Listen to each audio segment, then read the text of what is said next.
After long days networking, chasing the next lead, we step into Lovie's loft and finally breathe.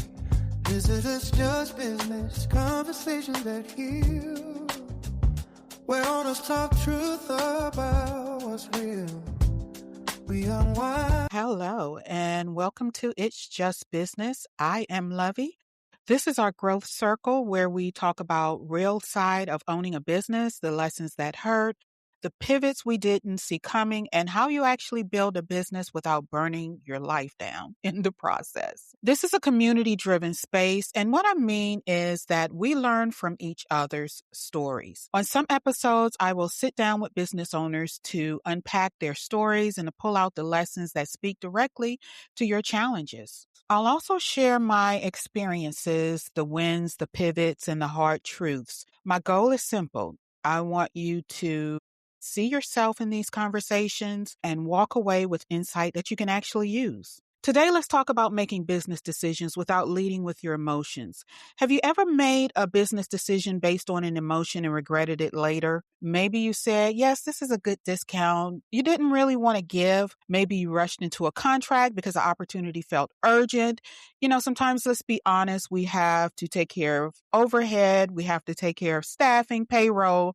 We get a good contract in and we want to rush into it because we just need to make sure we can continue with our business. Or you avoided a hard decision because it felt too personal. If that's you, you are not alone and you are in the right place. I have been there, and I had to learn early that I needed to set boundaries. And most of my clients have too. Emotional decisions are human. They're normal, but here's the part we don't talk about enough. Emotional decisions cost money and create resentment. The cost doesn't always show up on your day one. It sneaks in later. And your revenue and how you feel about your clients and how you feel about yourself. Business is built on systems and not feelings. That doesn't mean feelings aren't bad. It means feelings should not be the ones quietly running the show behind the scenes. When emotions are driving the car, your peace of mind is usually the first thing that gets left on the side of the road. So in this episode, I'm going to walk you through a 5-step framework I use before any high stakes decision. It's simple, but it's not fluffy. It will ask you to slow down. It will ask you to be honest. But this is how you move from reacting to leading. The framework is this: pause, check facts, reflect, what ifs, move. 5 steps, and each has one job. We're going to talk about how to evaluate the impact on your time, your revenue, and the quality of your work. We're going to talk about leaving nothing open to assumption. We're going to talk about imagining what would go wrong, not to scare you, but so that you can be prepared. Because there's a version of every hard decision that looks like leadership. And business owners, we are leaders, and a version that looks like avoidance. I want you to know which one you're standing in before you move. So if you've ever found yourself saying, I knew better, but I did it anyway, this episode is for you. Take a breath, settle in. It's just business with me, Lovie. And done well, business protects your relationship, your money, and your peace. All right, let's get into the framework. 5 steps. Pause, check facts, reflect, what if, then move. Make that decision. I'm going to break these down into real language so you can actually use them tomorrow, not just nod away today. So step 1 is pause. Before you respond, before you say yes, and before you sign, just stop. I know that sounds almost too simple, too easy, but most emotional decisions happen because we treat urgency like it's a fact, not a feeling. Urgency is a feeling. So we have to stop, pause, and we treat that urgency like it's a fact and not a feeling. In the pause, I want you to evaluate 3 things: time, revenue, and quality. Ask yourself, what will this cost me in time? What does it do to my revenue? Not just today, but next month. And how will it affect the quality of my work or my life? No need to pull out your cash flow, your balance statement in this moment. Just take a breath and assess holistically. Then, if you need supporting documents, you can pull those after you've calmed your nervous system down. Step 2 is check facts. This is where we leave nothing open to assumption. Ask questions, Clarify your expectations. Are you making this choice or are you surrendering to the pressure of the situation? Those are not the same thing. It might be wrong, but 9 times out of 10, when regret shows up later, it's because we filled in the blanks with what we hoped was true instead of what we know was true.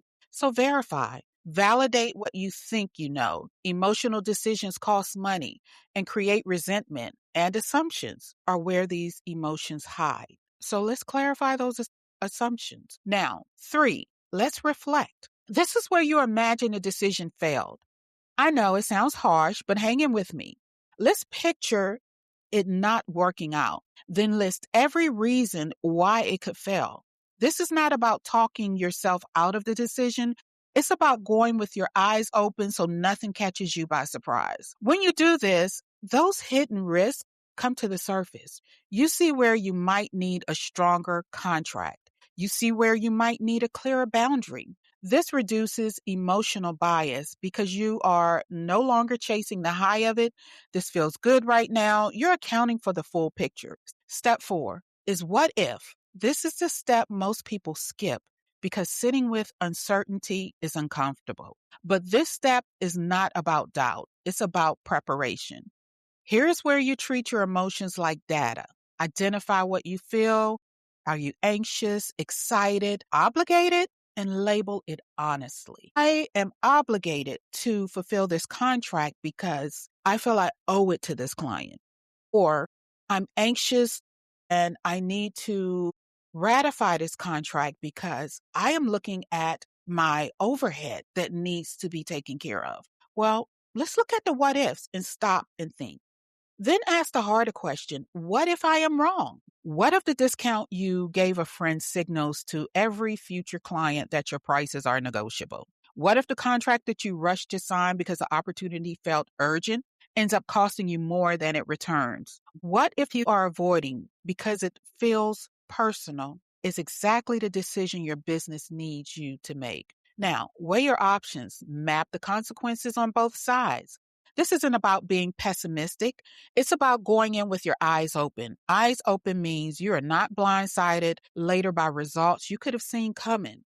And finally, step 5, move. Once you've paused, check the facts, reflected, and walk through the what ifs. Within a reasonable time frame, make your decision unapologetically. Unapologetically make that decision. And if someone is hurt or they don't like your decision, then I need you to stand in your decision and make your decision unapologetically. This is important. Overthinking is also an emotional decision. And hey, let's be real, I'm an overthinker. There is a version of delay that looks like wisdom and a version that is just avoidance, dressed up in strategy. Know which one you're standing in. When you're ready, move. Say yes like you mean it, or say no like you mean it. Business requires structure. Relationships require empathy. This 5-step framework gives you structure, so your empathy doesn't have to carry the whole load. That is how you stop making emotional decisions you'll regret and start making grounded decisions you can stand on. Now, let's talk about boundaries because this is where a lot of that regret and resentment we've been talking about really shows up. I want you to hear me out on this. Clear business boundaries are what protect your relationships. The boundaries you set are not walls. They are the structure that keeps both sides of the relationship intact.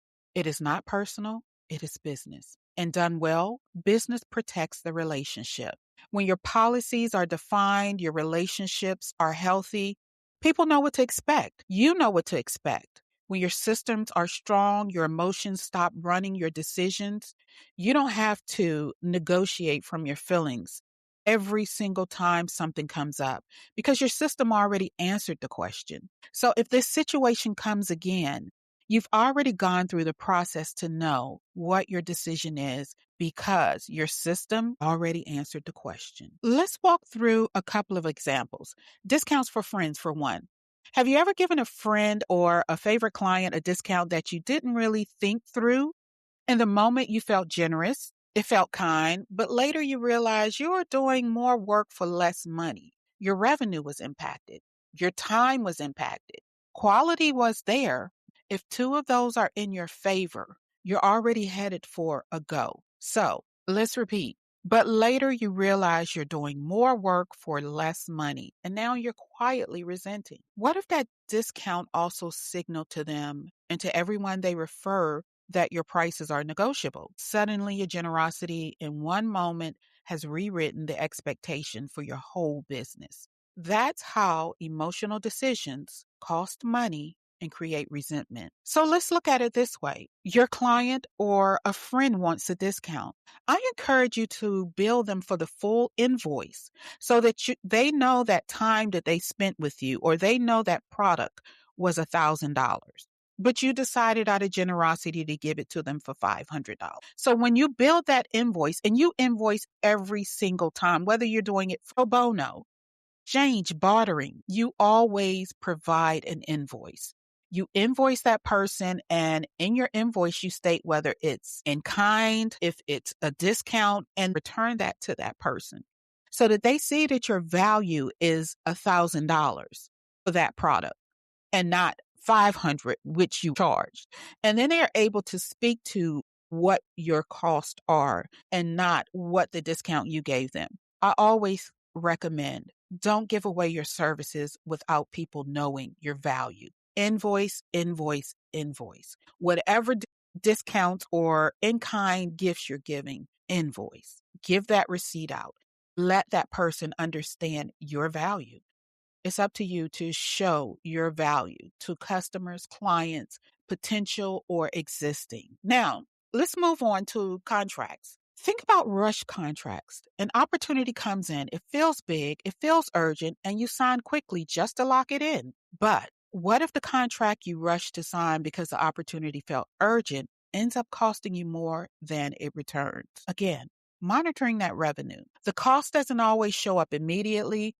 It shows up later in extra hours, in scope creep, in you feeling trapped in an agreement that you never really worked for. Boundaries keep that from happening. A clear pricing policy, a standard contract you actually understand, a process you follow before you say yes. That is not you being harsh. That is you being clear. Business is not about being harsh. It is about being clear. When your boundaries and systems are in place, you don't have to argue with yourself every time someone asks you for just a little favor. You can be kind and still say, here's how I work.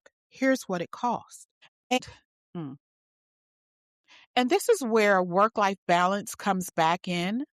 When your policies are defined and your systems are strong, you aren't constantly cleaning up after decisions you made under pressure, you have more time, you have more energy.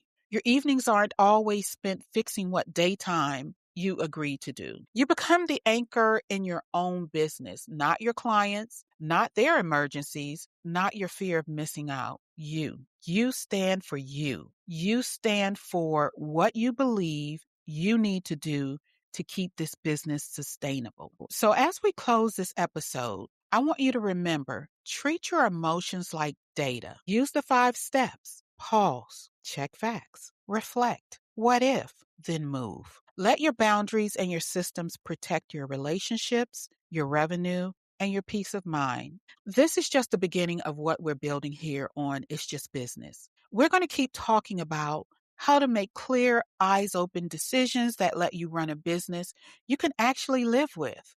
Until next time, take a deep breath, protect your peace, and remember, it really is just business. Thank you for joining me here today. I am Lovie, your host, and It's Just Business, and I'll see you next time.